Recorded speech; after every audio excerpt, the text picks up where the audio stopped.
Bonjour, nous allons vous présenter aujourd'hui l'œuvre intégrale Le rêve d'Émile Zola pour les élèves de la troisième année du secondaire, série socio-économie.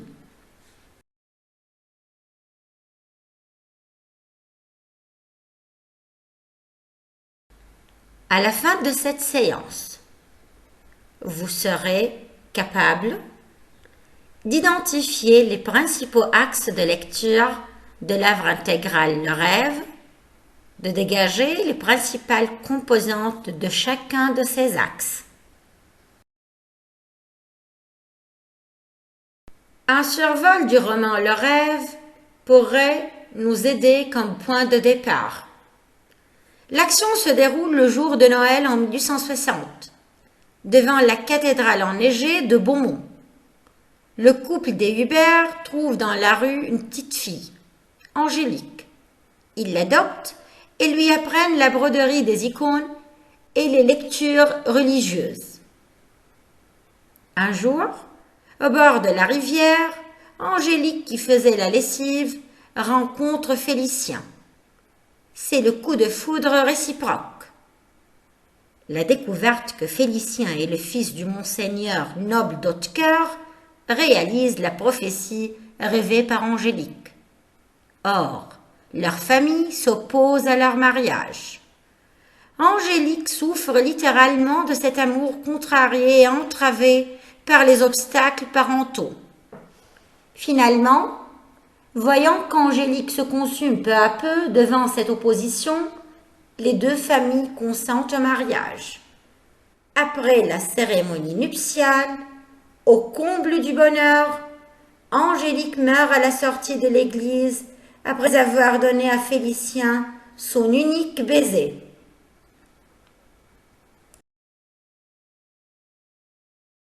L'exploitation de l'œuvre Le rêve va porter sur 5 axes: le schéma narratif, le schéma actantiel, le personnage principal, la problématique et les thèmes.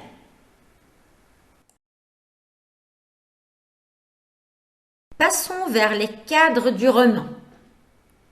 Il y a le cadre spatial et le cadre temporel. Le cadre spatial se divise en 2 grandes parties, l'espace ouvert et l'espace clos. L'espace ouvert, c'est la basse de Picardie, la ville de Beaumont, la rue des Orfèvres. Quant à l'espace clos, il y a la maison des Hubert et la cathédrale. Le cadre temporel, l'action se passe en 1860. L'incipit était en hiver, alors que la fin au printemps.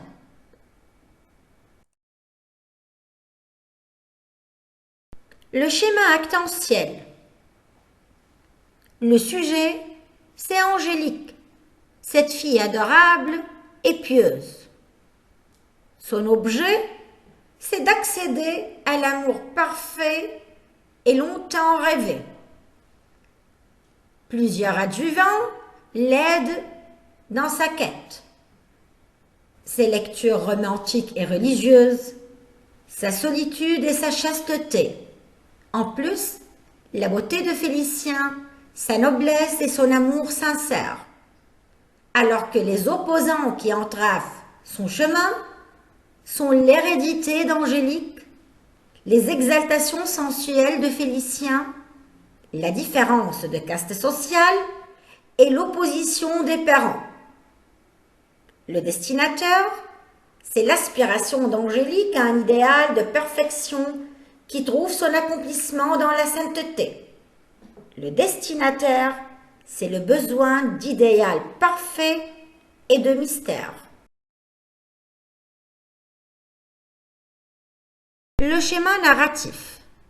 Les actions de ce roman s'enchevêtrent et se succèdent selon les 5 étapes du schéma narratif, allant de la situation initiale vers l'élément perturbateur, les péripéties, le dénouement et la situation finale. Le schéma narratif du roman. L'état initial. Angélique, fille orpheline, adoptée par les Hubert. L'élément perturbateur. Angélique rencontre Félicien et tombe amoureuse de lui. Félicien dévoile son identité. Il est le fils du Monseigneur. Il promet à Angélique le mariage. Quant aux péripéties, les Hubert et le Monseigneur s'opposent au mariage, ce qui va entraîner la détérioration de la santé d'Angélique. Le dénouement, l'agonie d'Angélique, va susciter la révolte de Félicien et l'attendrissement du Monseigneur et des Hubert. La situation finale, Angélique meurt tout de suite après le mariage.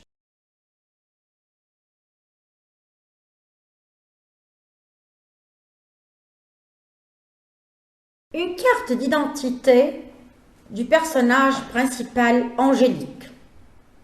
Nom, Rougon-Macquart. Prénom, Angélique. Elle est une descendante de la famille des Rougon-Macquart.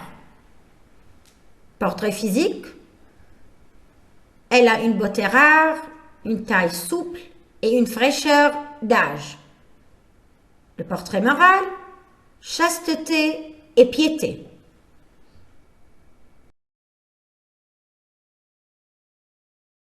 Voyons maintenant le parcours de ce personnage principal, Angélique. Elle a vécu une enfance misérable, une vie de souffrance et de conflits, et une éducation austère et conservatrice avec les Hubert. Elle subit l'hérédité lourde. Elle est la descendante d'une race mauvaise des Rougon.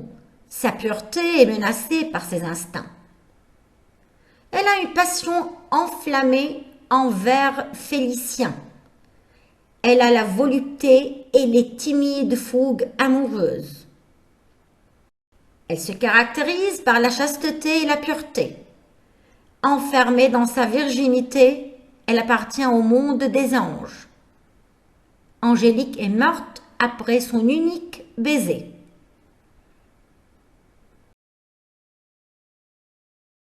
Voyons maintenant le rapport d'Angélique avec un personnage secondaire qui est Félicien, le beau, le riche et le noble, qui est né de l'attente et du désir d'Angélique. Il est en partie le fruit de son imagination. Il est amoureux violemment d'Angélique. À la fin, il accepte la réalité de la mort de sa bien-aimée. La ressemblance entre Félicien et Angélique. Les deux portent le poids de la famille. Les deux ressentent une passion enflammée. Les deux cherchent à protéger leur amour et à le défendre.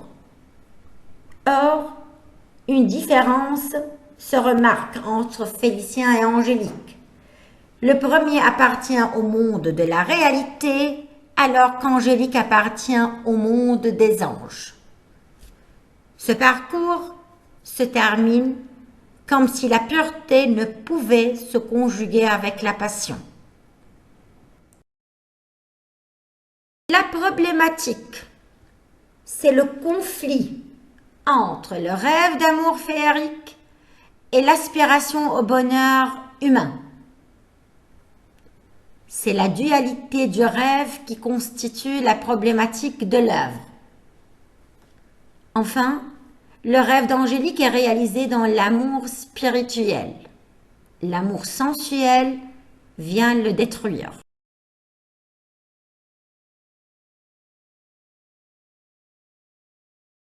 Le thème principal est l'amour rêvé. Les lectures religieuses d'Angélique, son éducation austère, sa solitude ont créé un certain rêve, réalisé par la rencontre de Félicien.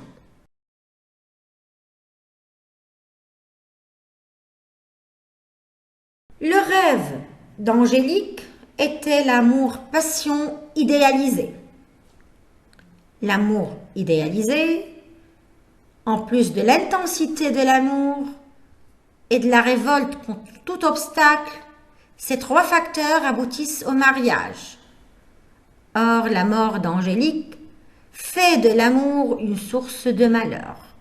Bref, Angélique devrait rester confinée dans son rêve de chasteté et ne pas s'ouvrir aux réalités de la vie qui risquent d'avoir sur elle une influence perverse.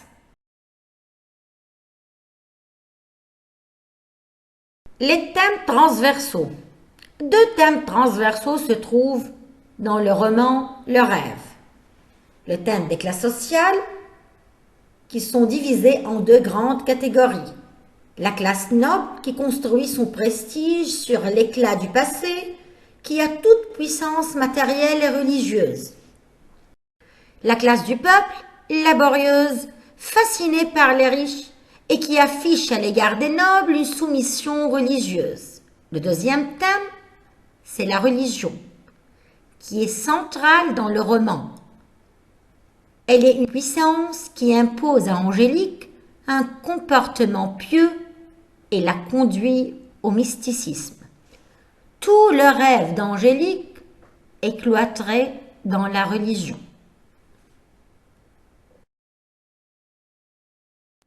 Passons vers l'exercice d'application.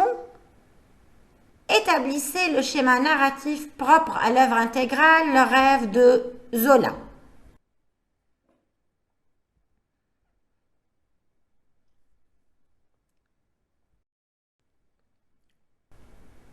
Il est corrigé.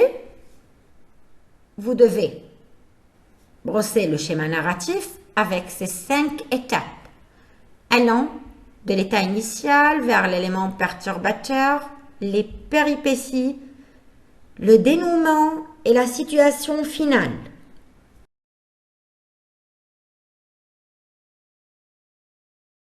Les critères d'évaluation, pertinence de la réponse et adéquation à la consigne. Cohérence des idées, organisation et enchaînement. Correction de la langue, syntaxe, orthographe, lexique.